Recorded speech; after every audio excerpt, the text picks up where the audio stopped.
തമിഴ്നാട് നിയമസഭാ തെരഞ്ഞെടുപ്പിനുള്ള DMK seat വിഭജനം പൂർത്തിയായി. DMDKക്ക് 10 സീറ്റുകൾ നൽകാനാണ് ധാരണ. മുഖ്യമന്ത്രി MK സ്റ്റാലിനും DMDK അധ്യക്ഷ പ്രേമലത വിജയകാന്തും കരാറിൽ ഒപ്പിട്ടു. KB ശ്രീധരൻ വിവരങ്ങളുമായി നമുക്കൊപ്പം ചേരുന്നുണ്ട്. ചെന്നൈയിൽ നിന്ന് ശ്രീധരൻ, എന്താണ് ധാരണ?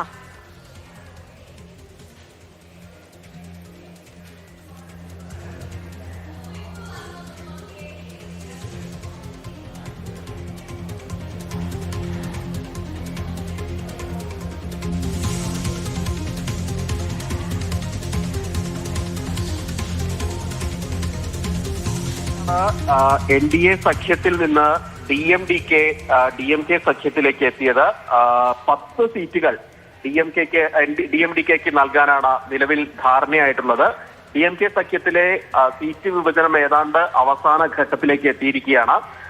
DMDKക്ക് നേരത്തെ ഒരു രാജ്യസഭാ സീറ്റും നൽകും എന്നും നൽകിയിരുന്നു.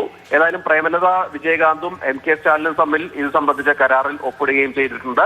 ഇന്ന് രാവിലെ CPM-ഉമായിട്ടുള്ള സീറ്റ് വിഭജനവും അന്തിമ ഘട്ടത്തിലേക്ക് അല്ലെങ്കിൽ ധാരണയിലേക്ക് എത്തിയിരിക്കുന്നു.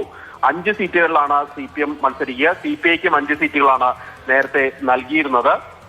6 സീറ്റുകൾ വേണമെന്നുള്ള നിലപാട് CPM കടുംപിടുത്തം പിടിച്ചിരുന്നെങ്കിലും അതിന് വഴങ്ങാൻ DMK തയ്യാറായില്ല. ഒടുവിൽ 5 സീറ്റുകൾ കൊണ്ട് CPM-ന് തൃപ്തിപ്പെടേണ്ടി വരികയാണ് ചെയ്തത്. അതുപോലെ തന്നെ VCKക്ക് കഴിഞ്ഞ തവണത്തേക്കാൾ കൂടുതൽ സീറ്റുകൾ 8 സീറ്റുകളാണ് ഇത്തവണ നൽകിയിരിക്കുന്നത്. മറ്റൊരു പ്രധാനപ്പെട്ട ഒരു വാർത്ത കൂടി ഇപ്പോൾ വരുന്നുണ്ട്. മക്കൾ നീതി മയ്യം, നടൻ കമൽഹാസന്റെ മക്കൾ നീതി മയ്യം ഇത്തവണ മത്സരിക്കില്ല. പകരം DMKക്ക് മുന്നണിക്ക് വേണ്ടി പ്രവർത്തിക്കുമെന്നാണ് അറിയിച്ചിരിക്കുന്നത്. കഴിഞ്ഞ നിയമസഭാ തെരഞ്ഞെടുപ്പിൽ കമൽഹാസനൊക്കെ മത്സരിച്ചാണ് അദ്ദേഹത്തിന് പരാജയം രുചിക്കേണ്ടിയും വന്നിരുന്നു. ഏതായാലും 2 സീറ്റുകൾ മക്കൾ നീതി മയ്യത്തിന് നൽകാമെന്നാണ് DMK അറിയിച്ചിരുന്നത്.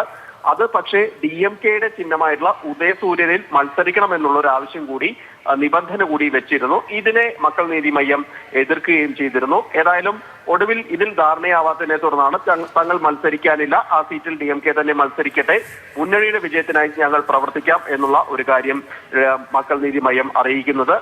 നേരത്തെ കമൽഹാസന് രാജ്യസഭാ സീറ്റ് നൽകുകയും DMK നൽകുകയും ചെയ്തിരുന്നു. ഏതായാലും തമിഴ്നാട്ടിൽ DMK മുന്നണിയിലെ സീറ്റ് വിഭജനം ഏതാണ്ട് പൂർത്തിയായ ഒരവസ്ഥയിലാണ്. മറുവശത്ത് NDAയിൽ BJP 27 സീറ്റിലും അതുപോലെ മറ്റ് കക്ഷികൾക്ക് AMMK ഉൾപ്പെടെയുള്ള കക്ഷികൾക്കും പാട്ടാളി മക്കൾ കക്ഷികൾക്ക് 18ഉം അമ്മ മക്കൾ മുന്നേറ്റ കഴകത്തിന് 11 സീറ്റും നൽകാനും ധാരണയായിട്ടുണ്ട്. അവിടെ സീറ്റ് വിഭജനം അവസാന ഘട്ടത്തിലേക്ക് എത്തിക്കൊണ്ടിരിക്കുകയാണ്. ശരി.